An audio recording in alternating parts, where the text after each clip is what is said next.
అరకు ఎంపీగా గెలిచిన తర్వాత కేంద్ర ప్రభుత్వం నుంచి ఎన్నో నిధులు తీసుకొని వచ్చాను. కానీ ఇంతవరకు కూడా నా పార్లమెంటు పరిధిలో ఎటువంటి అభివృద్ధి కార్యక్రమాలు కూడా జరగకుండా స్థానికంగా ఉన్నటువంటి ఎమ్మెల్యేలు, ప్రజాప్రతినిధులు అడ్డుకుంటున్నారు అంటూ కూడా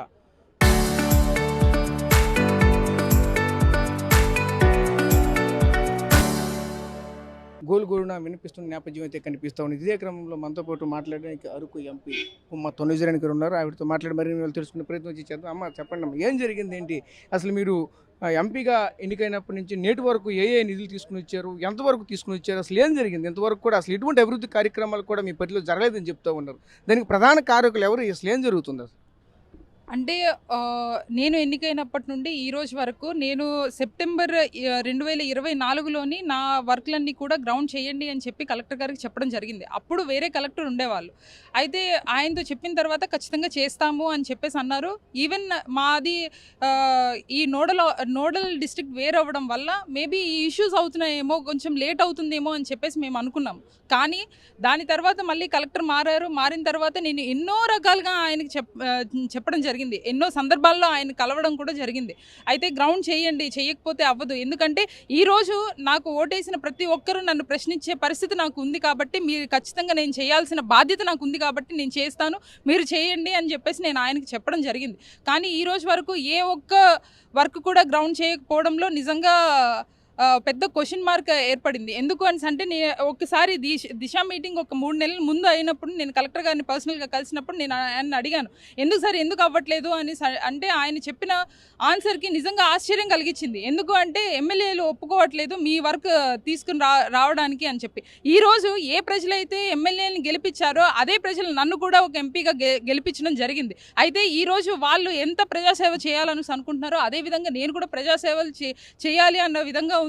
ఏ వర్క్లు అయితే ఏదైతే నిత్యావసరం ఈరోజు ట్రైబల్ కాన్స్టిట్యున్సీ చూసుకుంటే, ట్రైబల్ ప్రాంతంలో చూసుకుంటే ఏవైతే పెండింగ్ ఉన్నాయో, తాగునీరు కానివ్వండి, లేకపోతే ఒక సోలార్ లైట్స్ కానీ, ఎలక్ట్రిసిటీ లేని ప్రాంతాలు ఎన్నో ఉన్నాయి. అట్లాంటివి నేను ఐడెంటిఫై చేసుకుని నేను అలాంటి ప్రాంతాన్ని అభివృద్ధి చేయాలి అని చెప్పి నా వంతు కృషిగా నేను ముందుకు వచ్చినప్పుడు ఎందుకు ఆపాలనుకుంటున్నారు అన్నది ఈరోజు నిజంగా ఒక క్వశ్చన్ మార్క్ అని నిల్చొనిపోయింది. అదేవిధంగా ఇదే సందర్భంగా ఇదే ఇష్యూ మీద ఈరోజు జిల్లా పరిషత్ మీటింగ్లో కూడా నేను కలెక్టర్ గారిని అడగడం జరిగింది.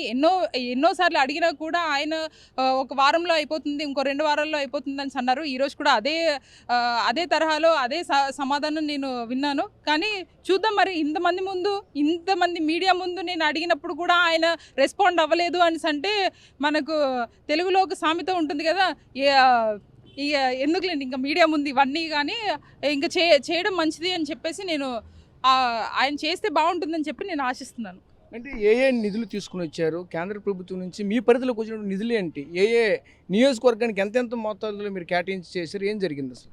ఇప్పుడు నార్మల్గా ఒక ఎంపీ ఉన్నారు అని అంటే ఎంపీ తాలూకా ఎంపీ ల్యాడ్స్ ఒకటి ఉంటుంది. అదే కాకుండా మిగతా ఫండ్స్ కూడా మనం మినిస్టర్స్ని అడిగి, లేకపోతే ఈ సిఎస్ఆర్ ఫండ్స్ లాంటివి కూడా ఉంటాయి.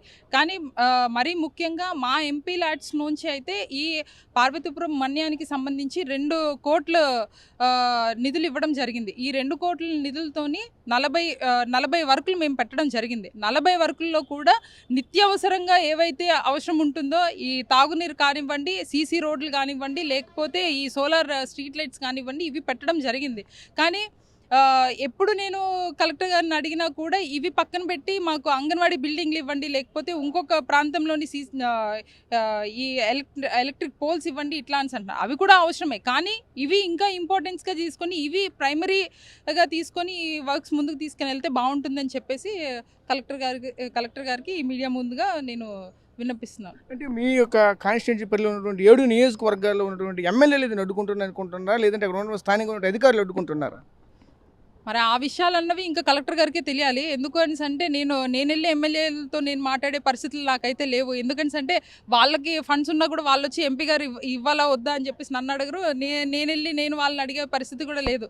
ఎందుకని అంటే ఇండివిజువల్గా అందరూ గెలిచాము, అందరూ ప్రజలకి సర్వీస్ చేయడానికి ముందుకు వచ్చాం కాబట్టి, అందరికీ సెంటర్గా ఉన్నది కలెక్టర్ గారు కాబట్టి ఆయన కొంచెం తెలివిగా అడ్మినిస్ట్రేటివ్ హెడ్గా ఉన్నారు కాబట్టి ఒక డిస్ట్రిక్ట్లో ఆయన ఆయన పని ఇదంతా ముందు తీసుకెళ్లాలా ఆపాలా అన్నది. కాబట్టి ఆయన ఇప్పటికైనా మేల్కొని నా వర్క్లన్నీ ముందు తీసుకుని వెళ్తే బాగుంటుందని చెప్పి తెలియజేస్తాను. అదే విధంగా మరోవైపు చూస్తే కేంద్ర ప్రభుత్వం నుంచి ప్రత్యేకంగా మీ యొక్క కాన్స్టిట్యున్సీకి అధికంగా నిధులు కూడా వస్తున్న నేపథ్యం కూడా వాటిని కూడా అడ్డుకునే ప్రయత్నం చేస్తున్నారా వీళ్ళు? యాజ్ ఆఫ్ నౌ నాకు రిలేటెడ్గా ఏవైతే ఫండ్స్ ఉన్నాయో వాటిని అడ్డుకుంటున్నారు తప్ప మిగతా సెంట్రల్ నుండి వచ్చిన ఫండ్స్ అన్ని అడ్డుకుంటున్నారనేసి నేను అనుకోవట్లేదు. ఎందుకంటే అంటే ఇట్స్ ఏ పార్ట్ ఆఫ్ కూటమి ప్రభుత్వం కాబట్టి అది అడ్డుకుంటున్నారనేసి నేను అనుకోవట్లేదు. అండ్ ఐఎమ్ అపోజిషన్ దీంట్లో ఉన్నాను కాబట్టి నన్ను ఏదో విధంగా అడ్డుకుంటే ఏదో చెడ్డ పేరు వస్తుంది. ఫైనలీ అది తీసుకుని వెళ్ళి జగన్మోహన్ రెడ్డి గారికి లింక్ చేద్దామన్న దురుద్దేశంతో ఇదంతా నడుస్తుందని చెప్పేసి నేను భావిస్తున్నాను. అంటే ట్రైబుల్కి సంబంధించిన ప్రత్యేక నిధులు వస్తూ ఉంటాయి, దానికి సంబంధించినటువంటి ఏదైనా ఇక్కడ తేడాలు జరుగుతున్నాయి అంటారా? దానికి సంబంధించి అంటే ఒక్కటైనా గ్రౌండ్ అయితే అది దేనివల్ల వస్తుంది దేనివల్ల రావట్లేదు అని చెప్పి మనం క్యాలిక్యులేట్ చేసుకోవచ్చు. బట్ ఇప్పటి వరకు ఇన్ని వర్కులు పెట్టినా కూడా ఒక్క వర్క్ కూడా గ్రౌండ్ అవ్వకపోవడంతో అది దేనికి రిలేటెడ్, ఎందుకు ఆపుతున్నారు, ఎందువల్ల అనేసి చెప్పేసి అవన్నీ కూడా ఒక క్వశ్చన్ మార్క్లో ఉండిపోయింది. Thank you. సో చూసాం కదా, ముఖ్యంగా ఒకటే చెప్పుకోవాల్సిన నేపథ్యం కూడా కనిపిస్తుంది. అరకు పార్లమెంటరీకి సంబంధించినటువంటి 7 నియోజకవర్గాల్లో ఎన్నో అభివృద్ధి కార్యక్రమాలు అయితే మేమైతే చేయడానికి అయితే ముందు ఉన్నప్పటికీ కూడా స్థానికంగా ఉన్నటువంటి అధికారులు, అదేవిధంగా మరోవైపు ప్రజాప్రతినిధులు కూడా అడ్డుకుంటున్నట్టు కూడా ఒక ఆవేదన వ్యక్తం చేస్తున్న నేపథ్యం అయితే కనిపిస్తుంది. ముఖ్యంగా చూసుకుంటే సుమారుగా 40 వర్కులకు సంబంధించినటువంటి 7 నియోజకవర్గాల్లో నేనైతే ఇప్పటికే ప్రతిపాదన అయితే పెట్టాను. ఈ యొక్క ప్రతిపాదన పూర్తిగా వెనక్కి పెట్టేస్తున్న నేపథ్యం కూడా కనిపిస్తుంది. స్థానికంగా ఉన్నటువంటి కలెక్టర్ కూడా దీని మీద పూర్తిగా స్పందించట్లేదంటూ కూడా చెప్పుకొస్తున్నారు. అదేవిధంగా కూటమి ప్రభుత్వంలో ఆ ప్రభుత్వానికి అనుకూలంగా ఉన్నటువంటి ఏదైతే దానికి సంబంధించినటువంటి పనులు ఉంటాయి ఆ పనులకు మాత్రమే యాక్సెప్ట్ చేయమని మళ్ళీ రిటర్న్ పంపిస్తున్నారు తప్పగానే ఏదైతే గిరిజన ప్రాంతాలకి కనీస అవసరాలుగా ఉన్నటువంటి త్రాగునీరు కానీ, అలాగే రోడ్డు సౌకర్యం కానీ, ప్రస్తుతం ఉన్నటువంటి ఎలక్ట్రిసిటీకి సంబంధించినటువంటి సోలార్కి సంబంధించినటువంటి ఇటువంటివి ఏవి కూడా యాక్సెప్ట్ చేయకుండా బయటికి పంపించేస్తున్నారంటూ కూడా తీవ్ర ఆవేదన వ్యక్తం చేస్తున్న నేపథ్యం కనిపిస్తూ ఉన్నది. ప్రస్తుతం ఇది ఇక్కడ ఉన్నటువంటి తాజా పరిస్థితి. కెమెరా పర్సన్ నాడితో రాజేష్, RTV, విజయనగరం నుంచి.